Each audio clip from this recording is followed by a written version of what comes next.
everyone, it's Michelle Caruana from Play Cafe Academy and Profitable Play. And I'm really excited for this video and really this entire series of videos. So if you don't listen to my podcast, which by the way, you absolutely should if you are a prospective or current indoor playground owner, but if you listen to my podcast, I mentioned through the last couple episodes that I was going to start answering questions that I get all the time, whether it's in my email inbox or my Instagram DMs or here on this YouTube channel, like I'm going to do today. And I do have tons and tons of videos on this channel with the 11 most frequently asked questions I get, where I kind of do a very brief level overview of the answer to those questions. But in this new series, I'm going to be doing a more thorough explanation of the questions that I get in more succinct videos. So I'm going to stay on topic for each question. So it's not going to be like a large compilation video like some of my other ones. And in today's video, I am going to answer a question that I just got this past week, and it was a great one from Elizabeth on this YouTube channel. So thank you so much, Elizabeth, for this question. And I'm going to put it on the screen so you can read it, but essentially I don't have it in front of me, but Elizabeth basically said, I'm thinking about doing kids' night out in my business and my competition charges X. What would you charge for this service?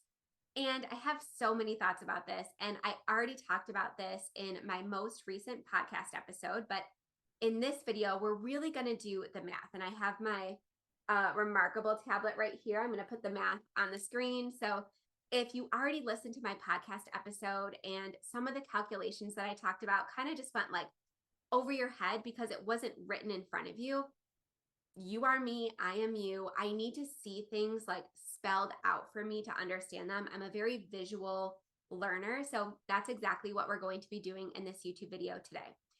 And before we get started on all the calculations and exactly what I would charge for this particular service, I want to get into just the pricing basics, because something that is so common among indoor playground owners is that they price based on competition or priced on what they think the market can handle or what they think they should charge. And it's really a subjective process, right, that they're going through when they're looking at competition. Maybe they're looking at indoor playgrounds in other states. And I really want to, if you take one thing away from this entire video, if you don't remember any of these calculations or anything like that, if you can take one thing away from this video, I want it to be that you have no idea what is going on behind the scenes in someone else's business. You don't know if they have loans that they need to pay, or if they were gifted their business by a family member or a friend or a partner or an angel investor. You don't know what their costs are. You don't know what their bills are like, what rent they pay, if their mom and sister works for free for them, or if they're constantly working 24 hours a day, literally working themselves to the bone in their business. You don't know if they're making money. You don't know what their income or owner's compensation looks like. You truly have no idea. And I just want to do a little disclaimer. I would never, ever disclose a private conversation that I have with a client, even if it's via DM, even if we haven't signed a contract or anything. I would never put somebody on blast. But I just want to be really transparent with you. Having said that, my Instagram DMs are full of indoor playground owners who, they're not necessarily Playmaker Society members because they have all the tools they need. But a lot of people reach out to me that find my podcast or find this channel and they're struggling. And when I click over to their profile, it looks all butterflies and rainbows. They always look busy. They're constantly booked. They're doing party after party after party or event after event. But I'm here to tell you that social media, spoiler alert, I think we all know this in 2022, but social media is fake. And just because a business looks extremely successful from the outside on social media or on their website, or even what they tell you, you can't trust that. You do not know what's going on behind the scenes. And even if they are making X amount of revenue, and hey, that happens to be your revenue goal, you might have totally different expectations when it comes to owner's compensation or what your daily life needs to look like. So for me, I did not want to work at my indoor playground very often. I wanted to work on my terms. I wanted to work when it worked out for my family. I started my business with an infant and I ended up getting pregnant the year we opened. So I had two children, one with special needs. I just knew that I needed to price in a way that would allow me to live the lifestyle that I wanted as a business owner, as an entrepreneur, both when it came to the compensation I was getting, but also when it came to how I was spending my days, how often I needed to be there, how much I was able to delegate. And honestly, how much time I was able to be able to do the things I love. And I heard this quote the other day as I was doing some like planning for the new year. And it said something like, and I wish I knew who said it, but the quote was something like, the goal of owning a business or the goal of working isn't money. It's to be able to spend your days how you wish. And even if you do picture yourself, with a baby strapped to you or a toddler running around at your feet behind the counter of your indoor playground, wouldn't it be nice to not have to do that, or to be able to not think twice about taking that family vacation or taking a day off or resting when you need to, or being able to do the things you love in your business? Like, I loved marketing, but I absolutely despised cleaning. I didn't like training employees. I really was not a great customer service person. If you know me, you know. But so I really appreciated that I priced my products and I dug into my numbers. So I understood exactly how much I needed to make from every single event, every single party, every single service, so that my revenue was in line with my costs and that I would be able to pay myself what I needed and be able to delegate and hire enough staff to take the rest off my plate. So I know that was kind of a long introduction, but I just, again, want the takeaway from this video to be pricing is a numbers game. It is not a competition game. So we're going to keep our eyes on our own paper. And I'm going to do a little caveat at the end because a lot of you guys know, like, I have a master's degree in economics. I went to school for this. So if pricing feels really hard, really complicated, if it feels like a gray area, I just wanted to let you know that it is okay. And if you are a prospective owner and you're not yet open and this kind of stuff just isn't your thing, that's okay and it's totally normal. I would say 99% of the people in my Playmaker Society program came to me for that specific reason because they had the passion, they had the drive, they had the vision, but they didn't quite know how to execute the business portion. So a lot of the people in my membership are teachers or real estate agents or even previous restaurant owners who understand that the play industry is very nuanced and very unique. So it requires a specific set of skills and experience, and that's exactly what I give them. So just know that's why I created this YouTube channel. That's why I created my podcast. I have compiled all of the business resources you need to make your business plan an absolute no-brainer. I have my 34-page template, which I will link below, that was professionally developed and absolutely proven. It's been used by thousands of indoor playground owners to get funding by now. And I have all of the templates, tools, and resources to help you. So even if you have no business experience, even if this is the first time you're seeing a lot of these calculations, I just wanted to let you know it's okay. You are in good company. Some of the most successful indoor playground owners that I work with went into this having zero business experience. All right, so we already agreed that we're not going to price solely based on competition, and we're going to keep our eyes on our own paper because that's what we can control and that's what we can understand and dig in on. So again, I'm sorry, I'm looking down, I'm looking at my notes and I'm going to put them on the screen so you can see as well. My husband is such a doll and he bought this for me like a year ago and I'm just now getting into using it. So let me know in the comments if this is helpful, if showing these calculations on the screen is something that kind of solidifies these concepts to you, because like I said, that's how I learn. So let me know if you like this, if you want more of this types of videos, and if you have any questions you want me to answer in kind of this deep dive way, let me know. I would be happy to. All right, so let's tackle Elizabeth's question. So she specifically asked, what would you price kids' night out? And I'm going to make some assumptions here. I'm going to go back and put my Play Cafe owner hat on, and I'm going to think about my specific space, which was 2,500 square feet. And I'm going to think about my New York State law requirement. So just know I'm thinking of, it's not a hypothetical, this is my real experience, but just know I'm in New York State. So your numbers might look a little bit different. And depending on the size of your space and the amount of staff you need and your minimum wage, it's going to look a little bit different for you. All right, so the first thing we're going to do is determine how many staff members we need to work. Now, again, I didn't like to work these events at all. So I'm going to assume that 100% of this kids' night out is going to be staff led. I'm not going to be there. So per New York State, I need at least 2 employees there. Let's say we're going to first assume that we're going to accept 12 kids for this kids' night out. Because again, for a 2,500 square foot space, depending on the ages, this is typically what we would accept. Now, if the children are a lot younger and need to be accompanied to the bathroom or need their food cut up or need their hands washed by a staff member or need to be changed or anything like that, you're going to need to do a smaller, I don't want to say student, but a smaller customer child to staff ratio. That's what I was looking for. So you're going to want to do less kids, but you're able to price it higher because there's less options for that age group. But let's just assume we're doing potty training and up. So let's say like 4 to 7, 4 years old to 7 years old.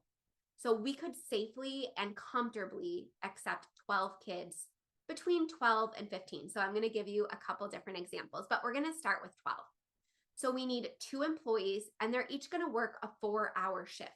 So our kids night out event was typically 3 hours long from 6 to 9 on Fridays. But of course, somebody needs to come there to set up and somebody needs to stay. They both likely need to stay at least a half hour to clean up and get the space ready for the next day, the next event, whatever the case may be.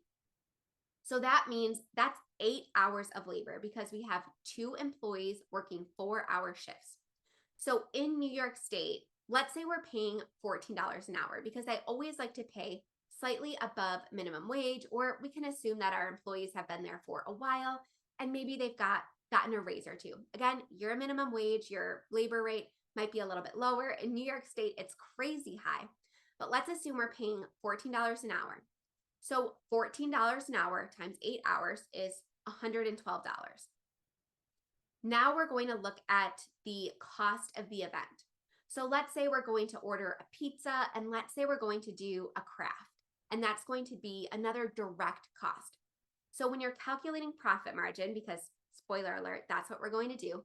When you're calculating profit margin, I only want you to think about your direct costs.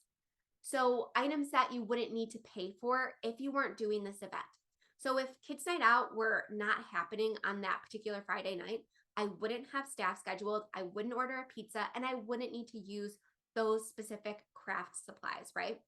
But regardless of whether I host Kids Night Out, I still need to pay rent, I still need to pay for my utilities, I still need to pay for cleaning supplies and bathroom supplies and insurance and things like that. So all of those items, those bills that come and come and come every month, regardless of whether or not you frankly welcome any customers, those are all operating costs. And we're going to completely ignore that for this calculation. But I'm going to tell you why, because they're not completely irrelevant, obviously. But for this particular calculation, we're only going to come up with our direct costs. Again, costs that do not exist in our business unless we have this event scheduled. All right, so let's say a pizza, a sheet pizza, a cheap one, and craft supplies, let's say that costs $50 because we're smart, we buy in bulk, we probably have some things lying around left over.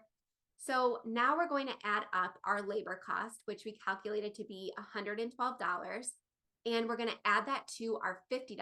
And now we have a total direct cost from this event totaling $162. So this is, again, directly what we need to pay related to this event. So that's our direct cost. Next, we're going to calculate our gross revenue, and we're going to assume this event sells out just for simplicity's sake. All right, let's assume we charge $40, which is a little bit lower than what Elizabeth was saying that her competition charged, but we're going to go over a few different examples. So hang in there with me. Let's say we're going to charge $40 because we wanted to price a little bit lower than our competitor. Again, not something I recommend solely basing your price on, but it is a factor. So let's say we're going to price it at $40 and we can, again, safely accept 12 kids. That's what we're deciding for this example. That gives us $480 in gross revenue. So we're just taking $40 times 12. Now, yes, you might have booking fees and credit card fees and things like that. Again, we're not going to take that into account because it just gets way too complicated. So we're just going to take $40 times 12. $480 is your gross revenue. All right, next what we're going to do is we're going to finalize our profit margin calculation. Now, before I get into this, I wanted to say that something that I recommend to all of my students is to work in at least, and this is a bare minimum, a 60% profit margin for all service-based offerings. So I'm not talking about retail or toys or anything like that here. I'm talking about services. So birthday parties, memberships, classes, events, things like that. So I tell them to work in a 60% profit margin because we also have to account for owner's compensation, right? It's not just direct costs we need to worry about. It's not like we're just hosting this event to cover the pizza and the crafts, right? We need that 60% of profit, meaning gross revenue left over from that direct cost. We need that to pay ourselves as owners. We need it to pay our operating costs. We need it to recoup startup costs. And we need it to reinvest in our business if we need to replace toys or if we want to grow, expand, things like that. So if you're wondering, $480 minus $162, that's what I take home as an owner. That is incorrect. So let me just quickly do that math because I didn't write that one down, quite honestly. So $480 minus 162 is $318. That is not your take home. That is not what you pocket as an owner. Yes, your owner's compensation gets drawn from that, but that is going to be your profit. So when we go to calculate profit margin, what we're going to do is we're going to do exactly what I just did. So I took our gross revenue minus our direct cost, and then I'm going to divide it again by our gross revenue. So essentially we're saying what portion of our gross revenue is profit, because essentially your gross revenue minus your direct cost is your profit. So now we're going to calculate how much of our gross revenue is profit and therefore our profit margin. So if I take, I forgot to write this one down, $318 over $480, which is again our gross revenue, times 100, because you're going to get a decimal, you're going to get a 66% profit margin. So that signals to me that $40 and 12 kids, that puts me on the right track, right? The healthy range for profit margin, as I said, is anything over 60%. Now, do we want to have it 80, 85, 90%? Absolutely. But sometimes, again, the market won't accept that. There is a ceiling to what people are willing to pay for certain services.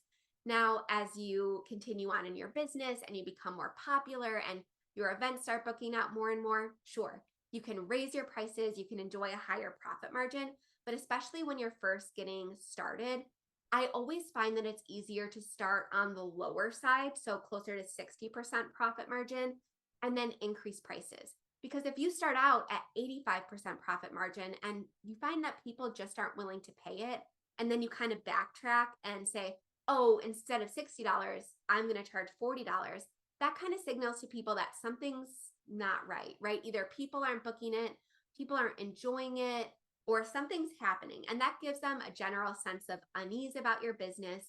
And when we're talking about asking people to drop their kids off with us, like we are in this specific scenario, we don't want our customers feeling uneasy, right?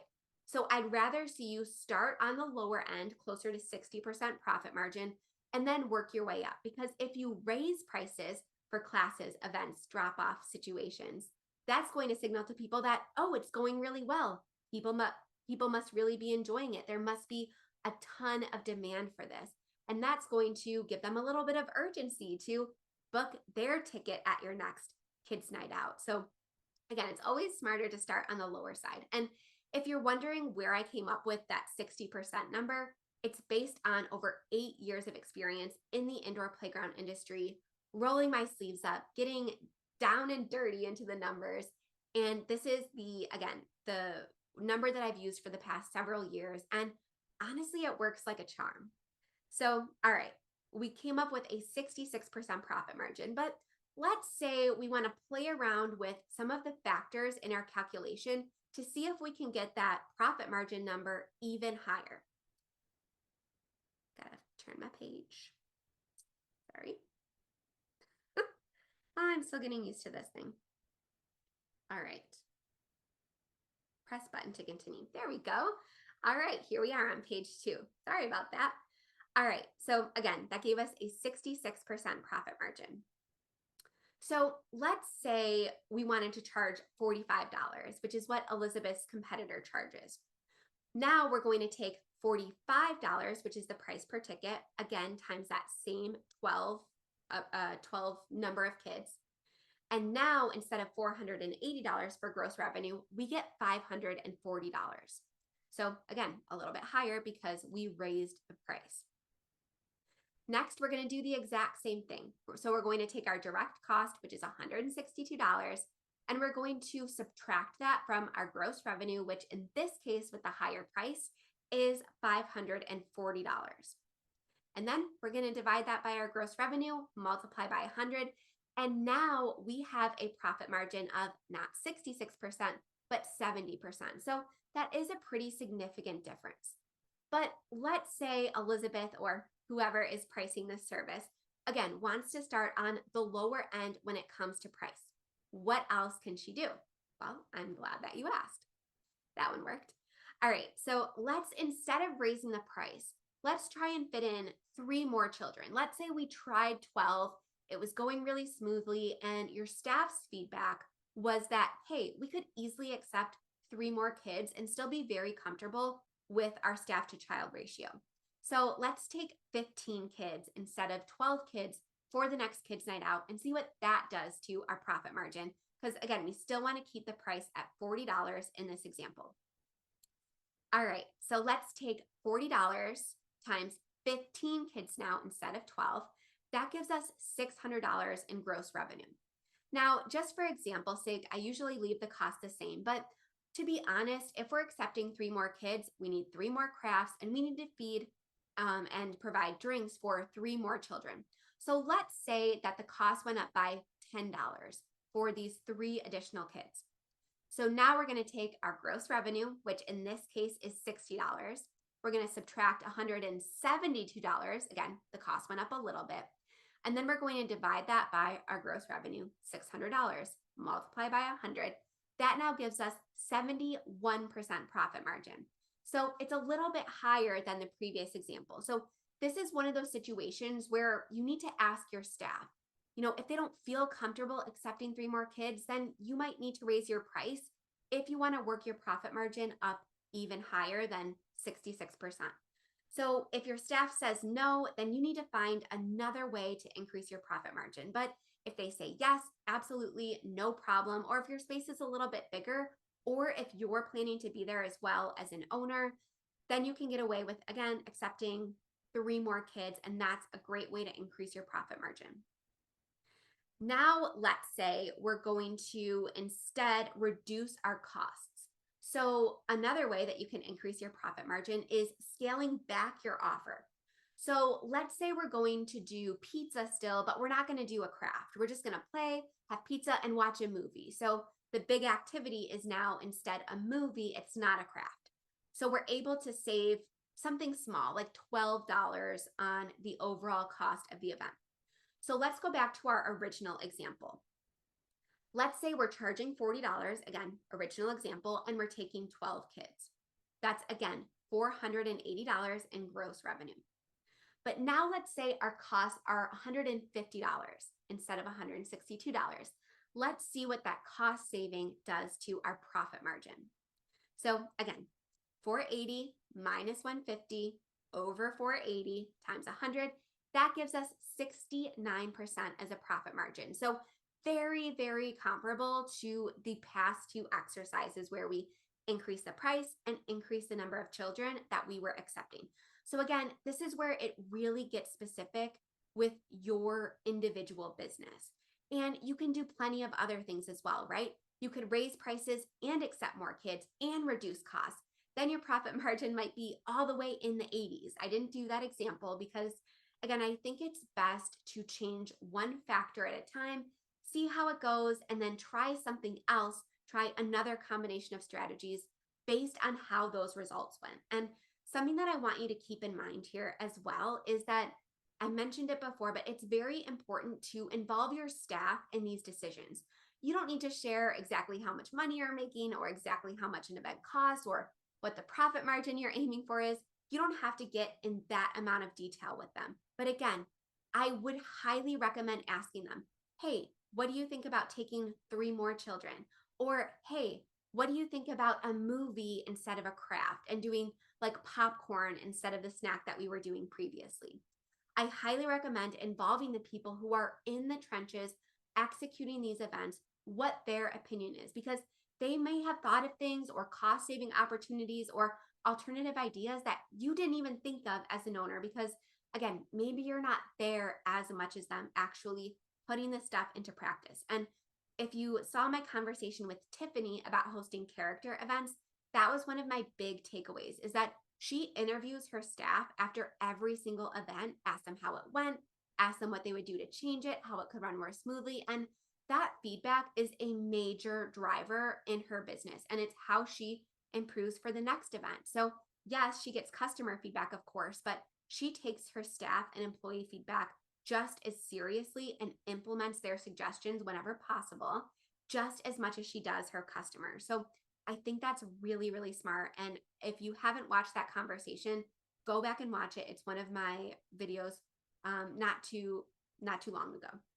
So I hope that gave you a lot of information and a lot of stuff to think about when it comes to pricing services. And again, this is the kind of stuff that we do in Playmaker Society. So if you need any help with these numbers or pricing, this is when leaning on somebody who's gone before you or who's gone through all this trial and error or who's put all of these factors into practice and has a lot of advice, that's when this comes in really handy because I understand every business is nuanced, right?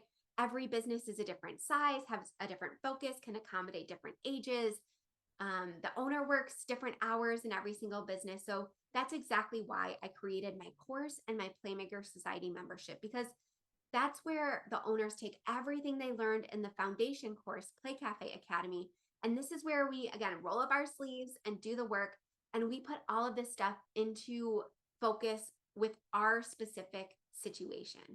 So if you want any more information about that, please feel free to send me a message. All the information is also linked below. But again, this is just a ballpark, and this is the kind of stuff we do every day. We do it with birthday parties, we do it with all sorts of stuff. So again, if you need help with the business side of owning an indoor playground or opening your own play cafe, that's exactly what I'm here for. That is my area of expertise. It's what lights me up. It's what I love doing. You will not believe how much fun I had putting together these examples and translating the profit margin calculations that I learned in business school into the indoor play industry. So again, this is my zone of genius. I love doing it. So I would love to help you gain more clarity about your pricing. All right, thank you so much for watching this video. I hope it was helpful. Let me know in the comments. Did you like this? Did you like the style of video? Let me know what else you want to see. If you have any questions that you want answered, I would love to be your go-to resource. All right, have a great day, guys. I will see you soon.